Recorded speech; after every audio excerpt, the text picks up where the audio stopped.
I'm saying? Last artist last season. I mean, man. Hater. Yeah, right. Contract expired. We didn't just turn your head around. So You've been robbed. And he's singing a New York song too. Come on, man. All right, here we go, man.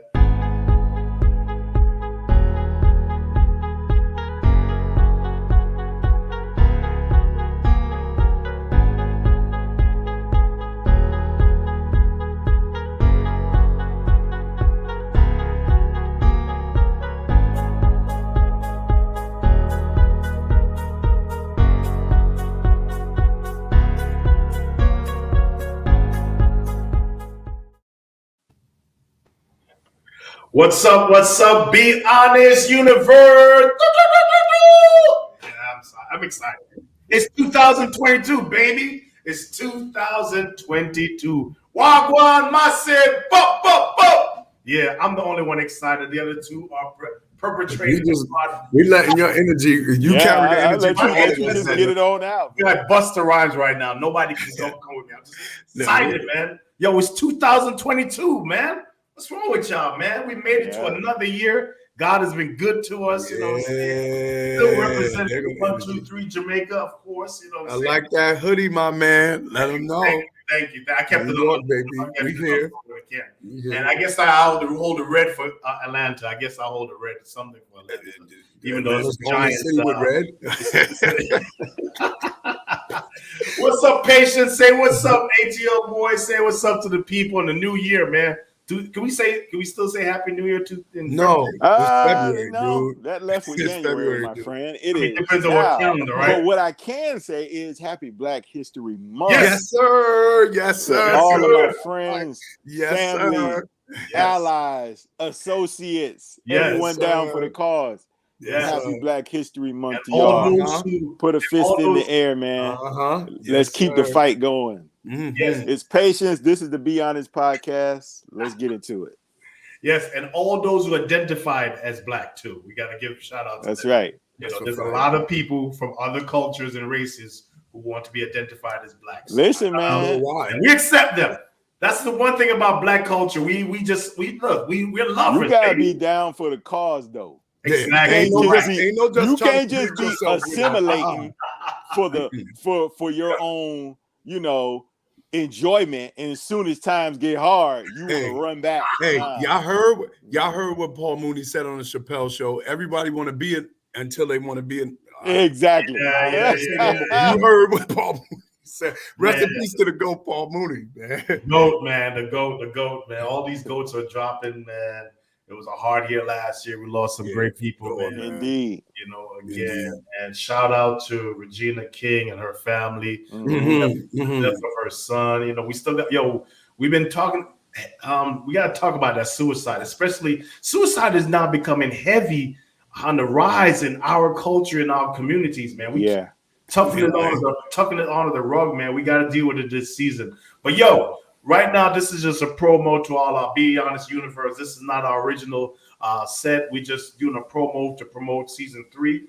And we want to talk about the topic that everybody's talking about, that Mike loves to talk about. He talks about it every night with his wife. He whispers into her ear and says, "Baby, let's talk about sex." Yo, my man, why you can't speak for you? Why you trying to speak for me? Why you can't speak for you? Go ahead, man. Are you in denial, Mike? Do you not say that? I don't talk to my wife about that every night, my man. But I talk to her another. Yo, get out of my bedroom. This is weird. Look, you're showing us your bedroom behind you. This is an undisclosed location. Yo, you really are a snitch, my man. Stop talking so much, man. You be telling too much, man. Let's talk about sex, man. We just want to appetize the topic today. Let's talk first of all. He want to call it an appetizer. Yo, we just gonna give it. Y'all gotta watch out. There is a food sometimes. I gotta watch. Not a 7-course meal today. We gonna keep it short today. Just not a 7-course meal. Just whipped cream. Okay. So Arnell, whipped cream. Whoa, Patience being a freak. See, we got everybody being freaks out here tonight. What's going on? Pray for these preachers, man. Pray for these married. Pray for these married preachers, man. Married. Exactly. Married preachers. So Arnell, Mike, let's get serious for a moment. All right. When somebody turns off and says these guys are so inappropriate, let's get serious. Sleepovers, slumber parties, same beds. I know we all have children. We all have children, right? And we all have girls, and we're gonna get Patience. We pray one day, and we'll put your hands up in the air, Mike. One of these days, that Patience will have his boys and some more daughters. I receive it. I receive it. Come on, amen. But in the meantime, we all have children, and all of our children, roughly around the same age. What y'all think about sleepovers and slumber parties and the same bed, sleeping in the same bed? Your thoughts? Let's go with you, Patience. What your thoughts, man? Sending your kids sleep over. Johnny, hey, Johnny. My mom said you can come on over for our party. We have a slumber party. What's your thoughts on that? First of all, my daughter ain't sleeping over nobody house named Johnny. That's out.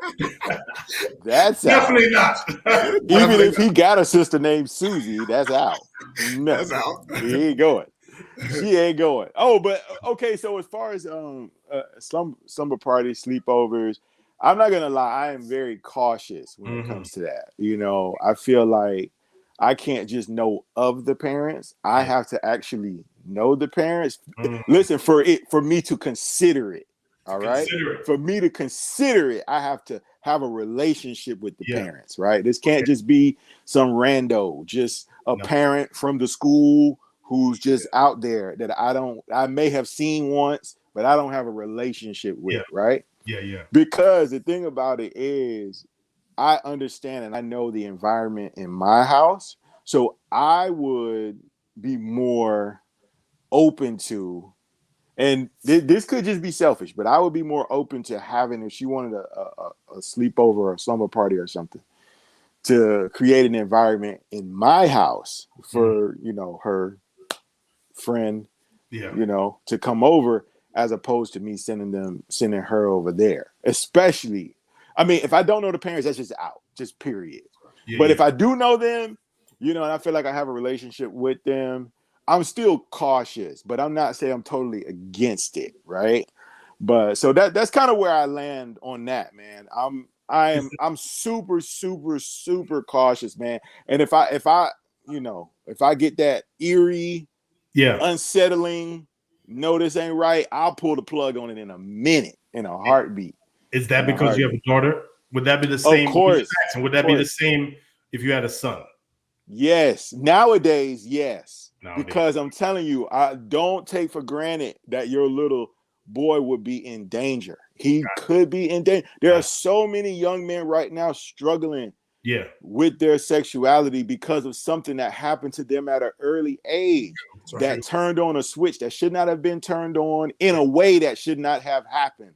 And now they are struggling with their sexual identity. So yes, I would be equally concerned. I'm not even gonna lie. No, I would be still concerned for my son, but I'm more concerned for my daughter. Yeah. Maybe I'm not the person to ask because I don't have a son yet, but I have a daughter, so I would be super concerned. So maybe Mike can speak to that better than I can. All right. What about? Okay, so I mean, we don't need to mention your wife's name and anything for the sake of your privacy. But what's your wife thought of it? Is she okay with it? Because I know sometimes you have a husband might be like, and the wife might be like, it's okay. It's Timmy. It's Timmy. He's not gonna hurt nobody. Well, I mean, this is be honest. So, my daughter is from my first wife. I remarried, right? So her mom, we've had conversations. Her mom is open to it. She's more open than I am, right? Okay. But of course, we've had conversations about it, and I've made it very clear where I stand. Yeah. See what I'm saying about it? At the same time, we live in separate states. Yeah. And so I realized that it ain't gonna do me no good. The civil relationship I have with her mother, if I'm going crazy trying to worry about, all of that. So I have to trust that when she's there with her mom is going to do what's best for her. Just like she got to trust that I'm going to do what's best when she's here with me. And she can't be calling me, blowing up my phone, worried about I need every number to every parent, whoever. Yeah. Right. Yeah. So Mike, so jump in the same question. Yeah, but I want you, after you finish that question, because I just want you honest, is sleepover, slumber parties okay? So basically it's got to be an element of trust. That's what I'm saying. In that specific situation. So Does it matter, Mike, after you answered the same question I asked Arnell about just in general, if there's a male present or not? Don't answer the male present yet, but is the reason why you hesitant or not hesitant concerned about who's the parent of the gender or the parents' genders? Go ahead, Mike. Answer the question. Sleepovers, slumber parties, same bed. So slumber party, sleepovers, in general, I've kind of fall on the side of where Patience is saying. In general, I have to know the parent. Me and my wife, we have to know the parent and like no, like not like we met at a PTA meeting or we met at an event and then no, we have to like know each other. So and as Patience was talking, me and my wife actually we have 4 children, but this is when we just had little Mike. And we had an experience where he was there was a little girl that was in his daycare class, and he like slept over her house, or like was like the mom picked him up after school, and it was uncomfortable for me and my wife because it's something about like I believe the woman gave him a bath, and we had never asked her to do that. And so it's while you were saying this that I was thinking about it. It was like, and you guys know I'm an open book, and we were uncomfortable with it because we was like, well, we never told you to give him a bath. And so from then on, our antennas kind of went up about, okay, we need to be a little bit more like, even so that's back to the point of no. Like even when you think you know a person, because remember, we know statistics always show that in terms of sexual abuse, it's always someone you know. It's never, no, not always. It's typically, more than likely, it's going to be someone you know, the uncle, the cousin, the auntie. So it's not, it's not typically a stranger. It's always someone that gets close. So for us, it made us realize, okay, wait a minute. We have to pay attention more because we're all parents. We're all flawed. Little Mike's our first child. We're still trying to figure it out. So you kind of like see certain things. And so that moment made us think, okay, wait a minute. Almost like what Patience was saying, slumber parties, I feel comfortable if I control the setting. But that child's parent may feel the same way I feel. Exactly. But now you're in that stalemate, but the solution is, all right, you don't stay over my house then. You're right. You come pick up your kid. I'll make sure I come pick up my kid. There you go. And then they see each other next week. Or you know what I'm saying?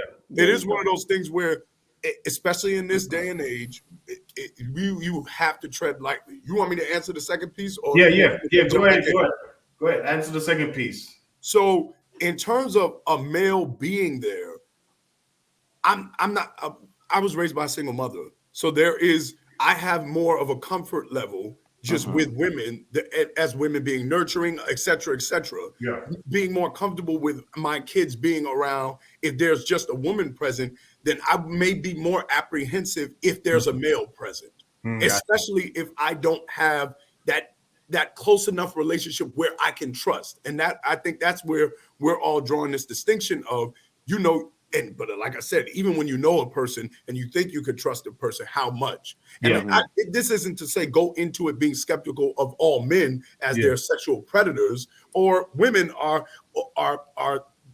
not sexual predators, because we know that happens as well. And men are Antoine Fisher. Remember the movie Antoine Fisher? He was getting molested by his babysitter. By his babysitter. Charlemagne, the God on A Breakfast Club, talked about how I think he talked about how he was touched by his babysitter, something like that. So a lot of men have these stories, and the stigma on when a man is touched is not the same as when a girl's touched, and we kind of like minimize when males are touched. Whether it be by another man in the family or a woman, we tend to, especially if it's a woman, we like, times past, we cheer, go him. We celebrate that. But if your daughter's touched, it ain't, she's getting experience. Exactly. It's like, who you trying to kill everybody? You trying to kill somebody dies. I know me. I'm trying to kill everybody. Everything living. Everybody. And what died, we are resurrected and killed again. God forgive me. And I think that and I'll use the word fear for us, especially as fathers and fathers, because the mantra is you protect the family. Yeah. Protect, especially the most vulnerable among us, our children. Yeah. And so in the means of protect. So yeah, I think it would be, I feel more comfortable with a woman there.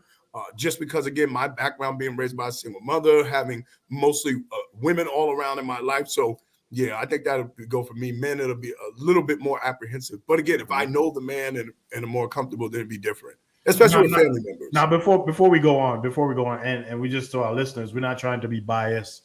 You know, of course, every father is going to be a little bit more delicate and protective of their daughter. Real good fathers. I mean, it's just but still, if the same thing were to happen to our sons, all of us will still, everything dies that day. The nuclear bomb gets pressed that day. The whole world shut down. Just ask for forgiveness later. Lord, forgive me. Just for the thoughts. Lord, forgive me. So remember, folks, this is just a teaser of what we're going to talk about the season. But you did say something that I do want to just run through our thoughts, real quick. In that you mentioned the false sense of celebration when a boy is sexually into it with an adult or teenage girl. Like you remember, I said stupid stuff like this. It's a Be Honest podcast. When we used to hear about teenage boys, having sex with their beautiful adult teachers, female teachers, dummies. When we were dumb, we was like, yo, okay, I see you. You got cool. Not realizing like, yo, we were promoting child molestation. That's right. That's where rape, you know what I'm saying? Right. So that's a subject we're gonna have to address because, like you said, and there is that double standards. When a guy has like 10 girls, and even though like, yo, if your son came home, it's like, yo, where would you been? Or you come home to the house as a teenage boy and you see Mike as a teenager and you go into the room, you hear grunting and sounds, and you open the door, Mike in there, taking care of business with a female. Yeah, you're gonna be mad. I'm just generally speaking, not you, Mike. I'm just generally speaking. Most guys are gonna be generally mad, but they're gonna be like, yo, that's my boy. Now, if it's a girl, once again, the whole world, universe, everybody, Pluto, whoever Mars, whoever him, Jupiter, all of that is getting annihilated. Whoever introduced her to him, the school they went to, grandfather, we're pulling their grandfather out of the grave, burning his body, all of that. You know what I'm saying? And we're not trying to, and listeners, we're not trying to minimize the subject. We know it's a very delicate, and we're going to talk about it this season because there is a bias. There is. To keep it real, like as you're sitting there talking about the teenage boy and the overexposure to sex at such an early age, I know that there were scars, and I'm still wrestling with some of the trauma and the scars of being exposed to sex at such an early age. So, in sexuality in an unhealthy way at an early age. So definitely, if a dude sends a penis pic, a sex text, and said, everybody's like, ooh, the size and all that. But if a girl does it, oh, she's a whore. Look at her, slut of the year. I mean, it's just, there's a bias. It's a double standard, bro. Next topic. So dealing with that, let's talk about parenting. When do you begin to talk to your children about sex? When is the appropriate time? Now, let me just talk with me first. All right, I know I've been talking for a minute. But just history, a lot of conservative West Indians don't talk about it to their children at all. It's like, it's one of those things like, and then, even listening to some of my wife's relatives and stuff, they didn't talk about it today. They told them, when you get older, you figure it out. When you get married, you figure it out. You know what I'm saying? Y'all thoughts. When is the appropriate time in this 2020, in this post-millennium, generation Z, X, Y, Z, all of that generations, when is the appropriate time to begin to talk to your children about sex? Well, I'll just go. I feel the answer to that is I don't know if it's a specific. I wouldn't say a specific age, but I say first of all you got to know your child, right? Because some children develop faster than others. Yeah. However, you will be doing them a disservice if you let them go into their teenage years without you having that conversation. And here's my thing. As I've gotten older and I have a daughter who's about to be 11 years old, what I realize is there's no such thing as the conversation. It has to be an ongoing conversation. Yes, sir. It's not the conversation like, okay, we talked about it. That's it. No. Yeah. It has to be an ongoing conversation. It has to be, you have to establish a rapport where your son or daughter knows that they can come to you and talk to you. You know what I mean? What about this? What about that? You know what I mean? And you don't shame them or make them feel less than or rush them away or hey, go talk to your mom about that or go talk to somebody else about it. No, guess what? You got to lean into that uncomfortable, the word, lean into being uncomfortable. Okay. Lean into it. Sometimes we don't want to, but you got to lean into it. And the earlier you do it, the better. But I also say, know your child. Know your child. Big Mike, what about you? You got 4. You got 4. 4. You say that, and I hear that, and I'm like, dang, I really do got 4 kids. You got to talk about this 4 times. 4 times. I may just sit them all in a group. Ongoing conversation. I may just sit them all in a group, and we just treat it like once a quarter, like board meeting. Like yo, we gonna meet every 4th Sabbath week.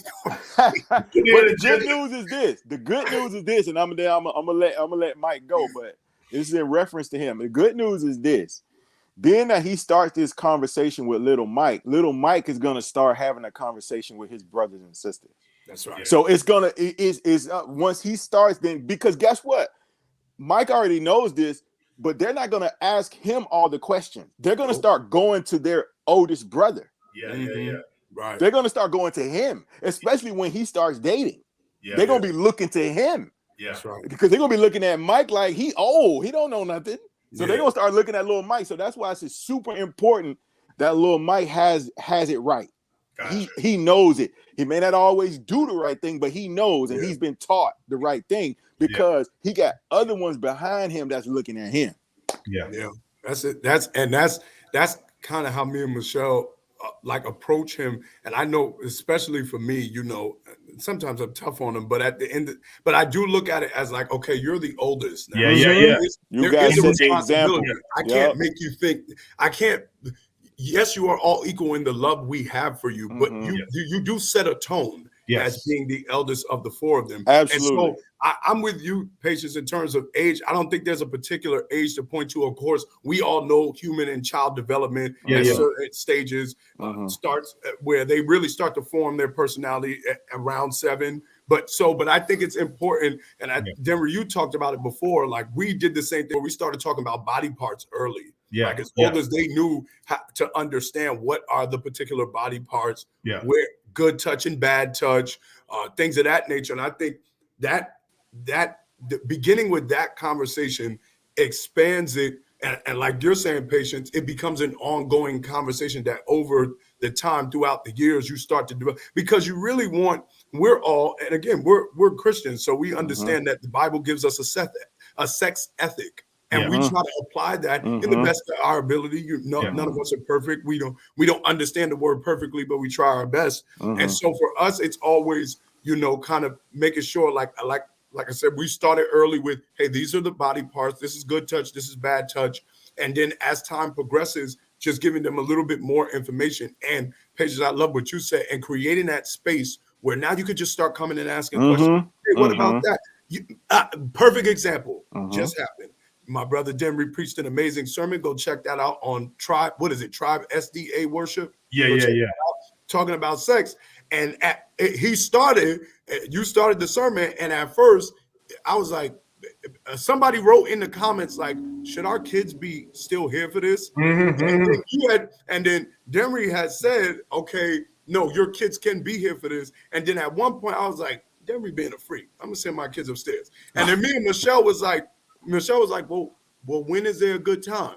And I was come back downstairs. So we sat with him and he watched it with us. And he wasn't asking questions, but just the information. Because I think it was PG enough for him to digest the information. And even though he didn't ask anything in the moment, at 7, it may spark some curiosity where he doesn't go and explore outside. Come back to me, because now we created this atmosphere where this is an okay conversation absolutely in our household. Facts. So that's how been our approach. So thank you again, my brother. Appreciate it, man. Appreciate it. Why do you think, like, okay, I heard and I can say this says okay, my wife's dad is in past, and she said for him when it was her, when she was a teenager or whatever, he's just like, you know about sex? Like, she's like, yeah. Okay, you good? All right. Why is it like why is it like some dads, like, let's talk about men, because we the 3 men right here, I can't really speak for the ladies, but why is it, I guess maybe the older dads or whatever the case may be, why was it they were so hesitant specifically with their daughters to talk about sex? Now I honestly, it was my mom who talked to me about sex. My stepdad, we weren't that cool yet, and definitely I didn't get no information from my dad. Besides, he was out there doing it, so we just followed the leader. I guess that was the information. My uncles, same thing, follow the leader. You figure it out when you go out there. The more you do it, the more you master it. And so then that's another thing we need to talk about. A lot of dudes feel like just because they've had sex with a whole bunch of women, feel like, oh, they're expert sexers. But a lot of women are faking orgasms and all that because dudes don't know what they're doing. They just felt like because they've knocked a whole bunch of boots, they over there laughing on them. They're experts. And a lot of girls are like, I haven't had an orgasm in like 5 years with my husband because he don't know what the world he's doing. He think he's doing something. I'm over here giving cheerleader, go baby, go, but he ain't do nothing for real. Anyway, that's another subject. That's a whole nother topic right there. That's a whole going back, resurfacing. There you go. Why are dads so hesitant to speak to their daughters? Old school dads, and there are some new school ones. Yeah. When it comes to sex. Well, I'll give you just 2 reasons why. There are many reasons why, but for me, there's 2 main reasons. The first one is that's how they were taught. Mm-hmm. Okay. The second one is something that I mentioned earlier. It's uncomfortable. Yeah. The conversation is uncomfortable, and they weren't taught how to lean into that. See what I'm saying? So the thing is, if you were not taught how to lean in, your natural defense mechanism is going to tell you what? Avoid. Yeah. Mm-hmm. Avoid. Okay. So that's why, first and foremost, their parents or father did not properly teach them, probably had the same question. Hey, you know what this is? Oh, you do? Okay. You know what not to do? Okay. All right. And not really create an atmosphere or open door conversation where you can have, if you have questions, you can ask them, right? Yeah. So that's all they know. And the thing about it is it keeps getting passed down from generation to generation to generation. Because some people would be like, how is this still happening in 2022? I'm just like, 2022 really ain't got nothing to do with it. It's more about generation. Yeah. It's generational. You see what I'm saying? If it keep getting passed down generation to generation, what matter does a year make? Right? Yeah. What matter does a year make? It's not. So until someone comes along and breaks that cycle and is intentional about breaking that cycle. Yeah. I was fortunate enough that my dad talked to us about it. You know what I'm saying? It was super uncomfortable. Man, I was probably 12 or 13. But when I tell you we tried to broke everything down, it was super uncomfortable. Super uncomfortable, man. I probably avoided him for like 2 days after that. But I never forgot it. He broke everything down, man. And the thing about it was, after that, I didn't want to ask him no questions. I didn't want to ask him no questions. You went too detailed last time. But for him, he was trying to break that cycle. Yeah. Because his father was not in his life. And so he had to learn on the streets of Miami. Yeah. Dude need to pay his you gotta pay that. Come on, man. You gotta pay that internet, man.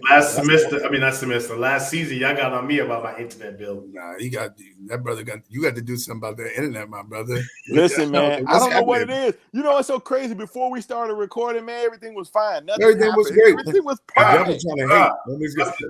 Listen, the internet gods are getting you for trying to make fun of me last year. That's why. That's right. They paying him back in full. In full. All right, before you jump on it, just want a question to think about. We're not answering. You said something there on there, but hold on your answer, Mike. You said something there, and I just want us to think about it, to talk about it this season. Is it generational curses, generational plagues, or generational ignorance? Because you said because their dad didn't talk about it. For whatever reason, whether dad was there or not, he didn't talk about it. So the next father comes and does the same thing. Next father comes and does the same thing. So we got to touch generational curses, generational ignorance, and generational traumas also, this season. Mike, go ahead. Yeah. So particularly the question of why men and their daughters and why it's icky about daughters. I'm not gonna lie.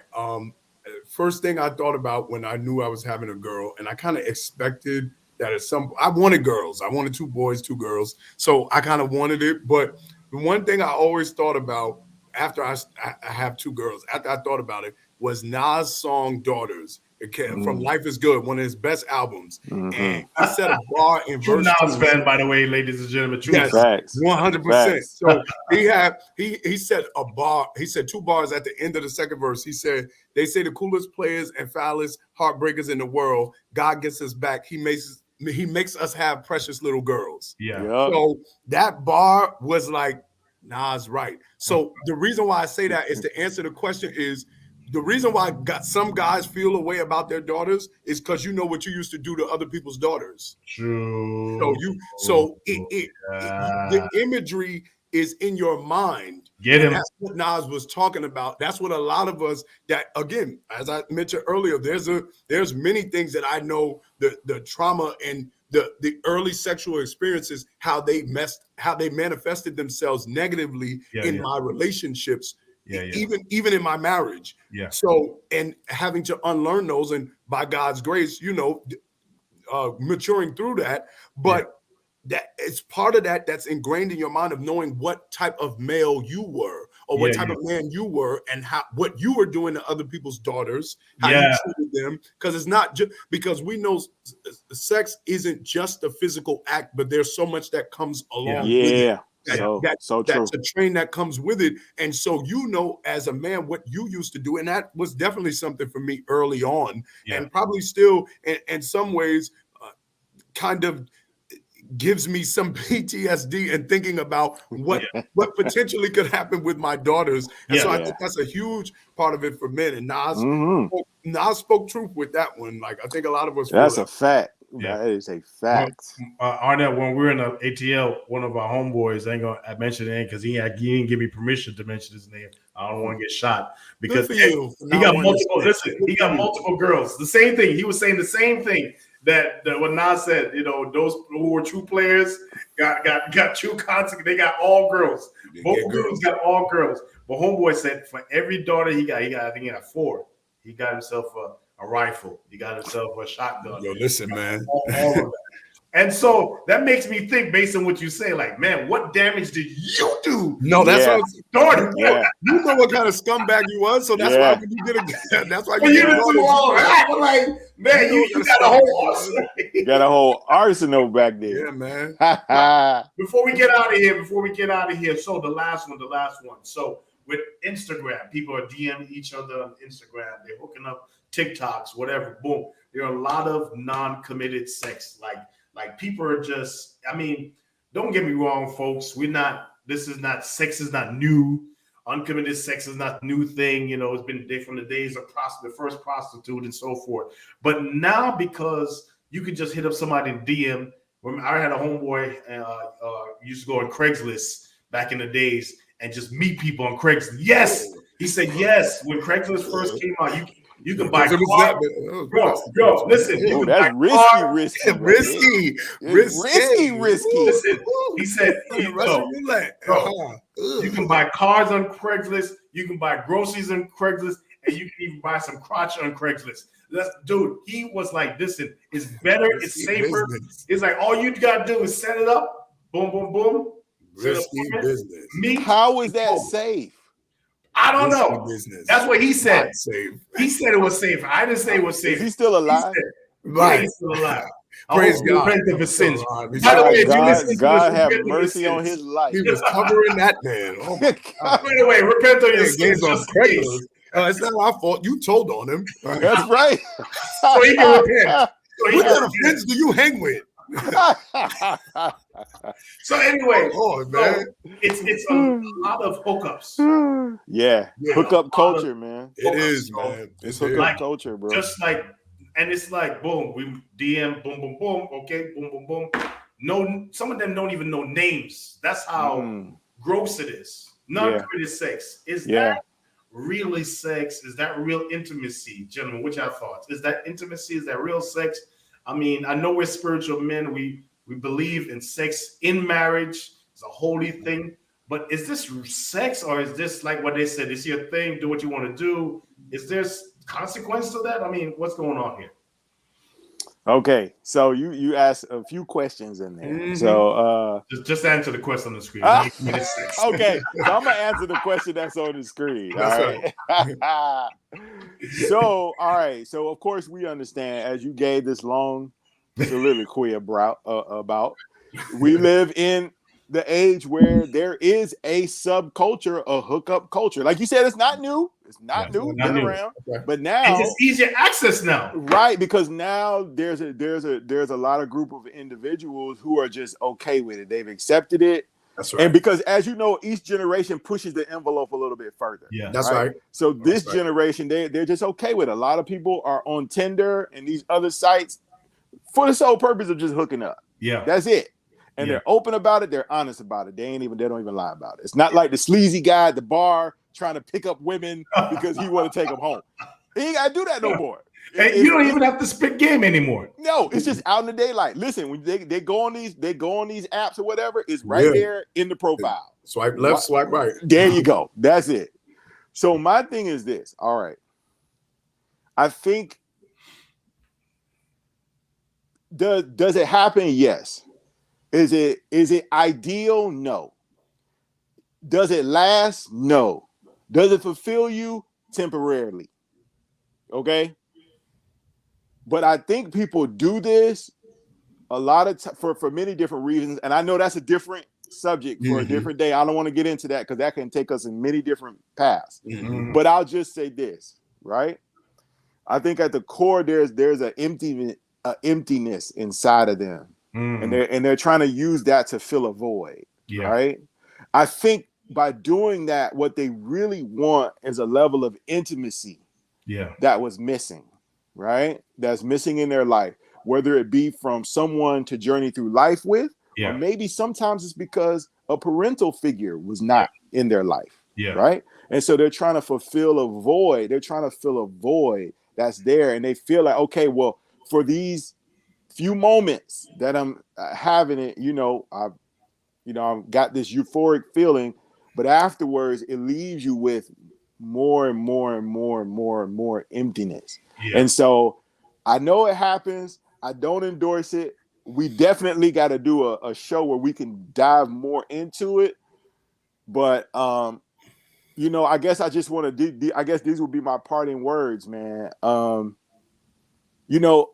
just want to encourage people. Listen, if you're in that culture and that's what you feel like where you lay your hat and you reside, I just want to challenge you to take a step back and start loving yourself. Yeah. See what I'm saying? Don't feel like your value or your worth is gonna come from how your conquests. And that's for men and women. Because it used to be a time when just men was conquering. Now women out here having hot girl summers. Yeah. They trying to conquer too. So but take a step back, men and women. Yeah.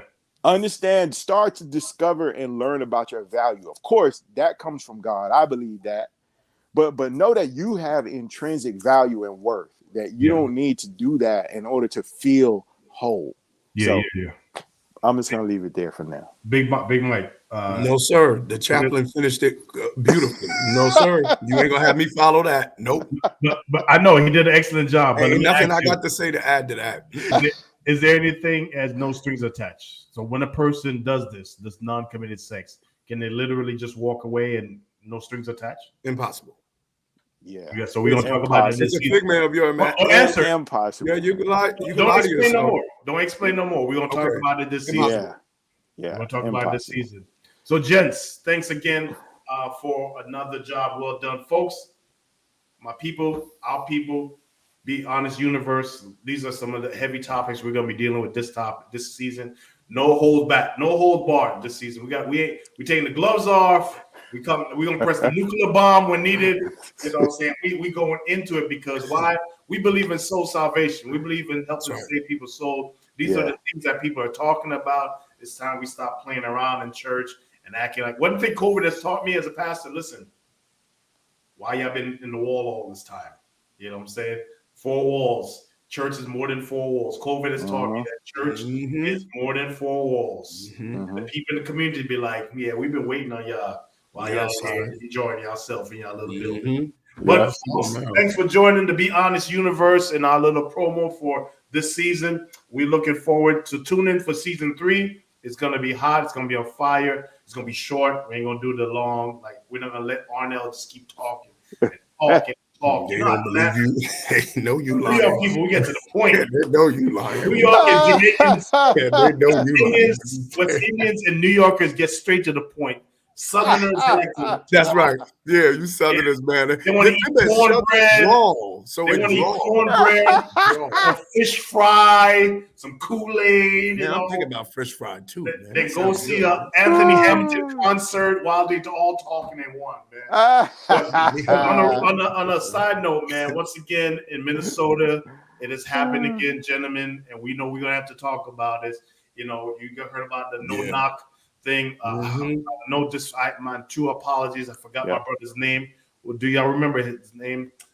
I want to come correct. But once again, another young brother's life was taken. You know, another police and black situation again. And so, Lord, you know, we're praying for the family of our young brother. For sure. But we're gonna get it right. We're gonna honor him properly. Amir Locke. Yes, thank you, Amir Locke.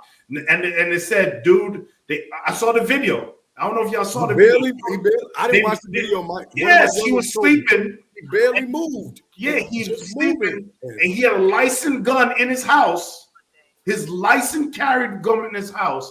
And dude is coming out of his sheet and he gets killed. It's crazy, man. You know what I'm saying? It's like, you know, dude, yeah.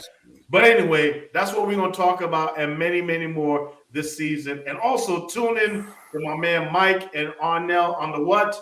Sabbath Sneaker Podcast. Yeah, new episode up. I went to a sneaker store and there was a new pair of Jordans, a retro come back out again. Once again, you know, y'all keep saying they keep recycling. You talking about the black and red ones? Yeah, $400. Fire red, bro. I told Nate. I told Nate. I said, "Listen, we got the choice. Either I pay your school tuition or I buy you these sneakers. What you want to do?" Wow, Dad. Wow, educational sneakers, Dad. How are those the options, man? Right. Yo, I like that promo you guys had when dude had the dude had the whole collection of sneakers, and then he was like, once again, my account, my what's it? He said, I'm in severe credit card debt. So tune into Sabbath Sneakers. It's the truth. Yeah, so tune into Sabbath Sneakers, and of course, you know the music that comes through here. One of the main artists and the one that leads Patience, right, dropping new music again. Always dropping new music, and we still waiting for Mike's debut album to drop. We're still waiting. Who knows, man? Maybe not. Patience gonna produce. Little Mike will drop his album before you drop your album. Maybe. So thank you, Be Honest Universe, for tuning in. This is your man, Denry the Overcomer, with Patience and Big Mike. We are here. God bless y'all. Stay safe. One people, one nation. But yo, how did we used to say it? Be honest to what? God. Yeah. To yourself. No, let's say it right. Be honest to God. Be honest to your neighbor. But most of all, what? Be honest with yourself. Thank you. Really We're out. Peace. It's so simple. So come on.